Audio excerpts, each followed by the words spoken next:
Welcome to Season 2 of the To Health With That podcast, where we break up big health topics into small bites. I'm Amy, and this season I'll share all the tips, tricks, and hacks you need to get healthy with an MTHFR mutation in a step-by-step, week-by-week process. I can't wait.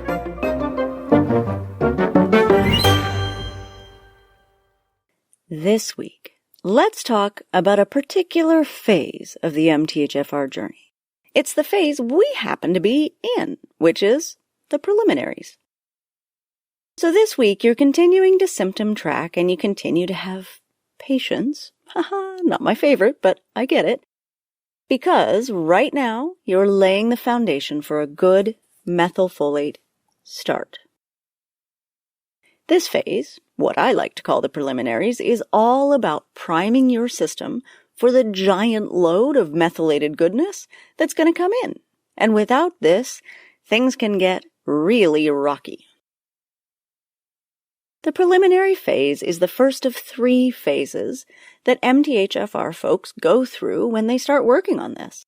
This phase lasts through a successful 5-LMTHF start and means your body is opening up the metabolic pathways that are dependent on methylfolate.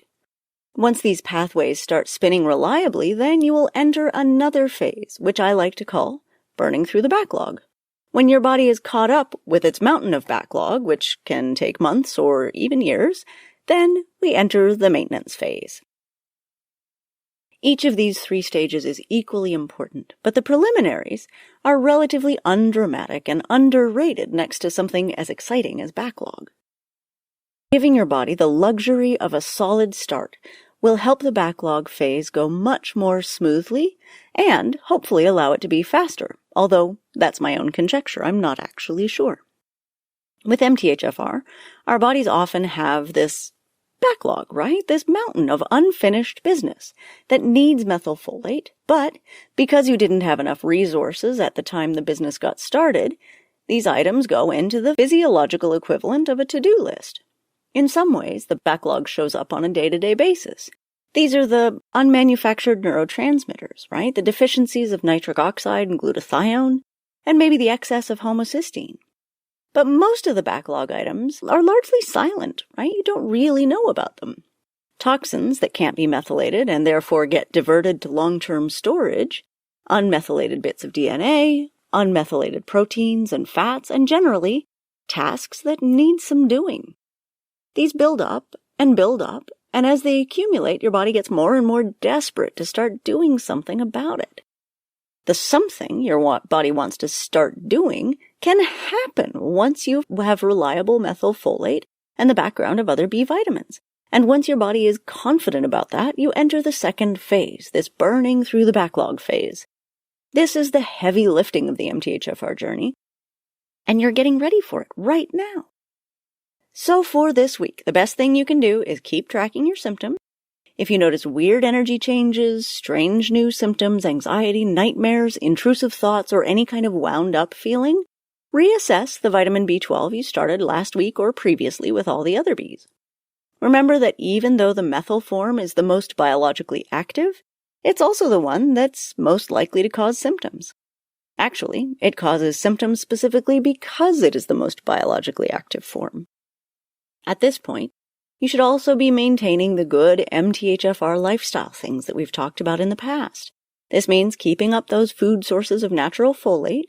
Natural folate, even though it does still have to go through the MTHFR enzyme, will begin to get the wheels turning, especially if you're getting it in the absence of folic acid, which is known to block up the works. Unfortunately, many people who have had high folic acid exposure for years will continue to have high blood levels of folate on lab tests that we can only assume is mostly unmetabolized folic acid, because people will have these high blood levels even in the presence of folate deficiency symptoms.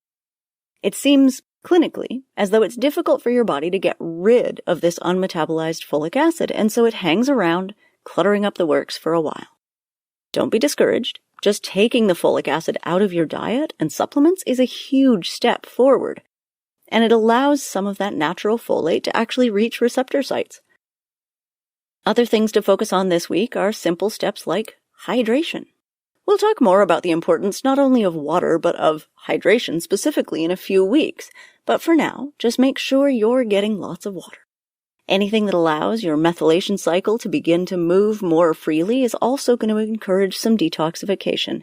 And you just can't get anything clean without water. Also, sleep.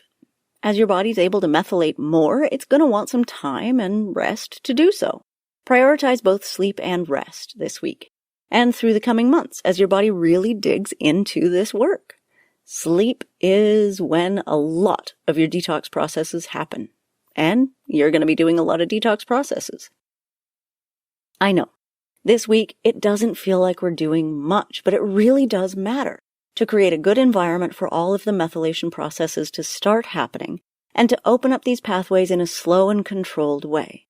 This is basically building the frame of the house before you put in the tiles and hardwood. The tiles and hardwood are far more interesting and way prettier, but without the frame, they're completely useless. The 5-LMTHF start can feel strange at the best of times, but it's way stranger if you aren't ready for it. Next week, we will talk about the actual 5-L-methyltetrahydrofolate start, what you might expect to see, and what weird feelings are normal versus the weird feelings that tell you there might be a problem. Thank you so much for listening today. I am really glad you're on this journey with me. It's super fun to talk about. If you have any questions, reach out. There's a bunch of ways to contact me. You can certainly contact me through the Patreon page, which is patreon.com/THWT for To Health With That. I've actually got a post up there for my patrons, which is so exciting to me. Probably less so to anybody else, but so exciting to me. Also through my website, tohealthwiththat.com, or email amy@tohealthwiththat.com. Thanks for listening.